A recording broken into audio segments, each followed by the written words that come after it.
জি জীবন না ছবি না খালি ভয়েস রেকর্ড। মানে আমি যাইতেছি তালতলা আজকে আমাদের লিফলেট বিতরণ করা, তা আবার আগে চলে গেছে। আমি সাঁতারপুল স্কুল যে সাঁতারপুল স্কুলের মুখটা আছে না, মুখে ঢুকতেছে তো শামসুলের আওলাতে আর ওই যে নাজিমে বের হইতেছে। তো শামসুলে আর আওলাতে আমার চিনা ফেলাইছে। তো আমি বুঝতে পারতেছি আমার তো আগে থেকেই মানে বাধা যে আমি কাজ করতে পারি না, অনেক আমার উপরে অনেক অ্যাটাক হইতেছে।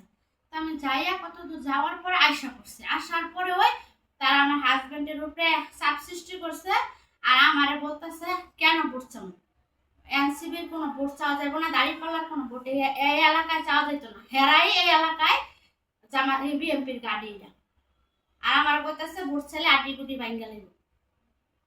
ভোট চাইলে কি করবো, আজকে মহিলা দেখে ছাইড়া দিছি, আটি গুটি ভাঙ্গা লাগবে। তারপর শামসুল আরেকদিন ক্লাবে কইতেছে হ্যাঁ মহিলাকে শিখাই দিছে যে যদি আমার চাষি দেখে গেছে যদি কোনো ভোট চাই মানে আমার হাজবেন্ডের নাম ধরে পাইলেই জন্মে পিটাই দিবা মাইরা দিবা, পরে কি ওই ডাক দেখ মানে এইগুলো বলতেছে। তা আমার আবার দু তিনজনে যায় বলছে।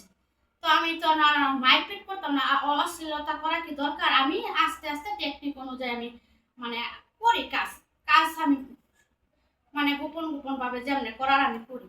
তা আমার আমি যে জায়গায় যাই ওরা আমার উপরে বাধা সৃষ্টি করে, আমার উপরে মানে একমাত্র ওরা আমার উপরে এরকম ভাবে টর্চার করতেছে যে আমি কোনো জায়গায় বাড়িতে যেতাম না, কারো কাছে খাড়ে দাঁড়ায় কথা বলতে পারতাম না, ভোট চাইতে পারতাম না। মানে এরা এরকম একটা সিস্টেম তৈরি করছে।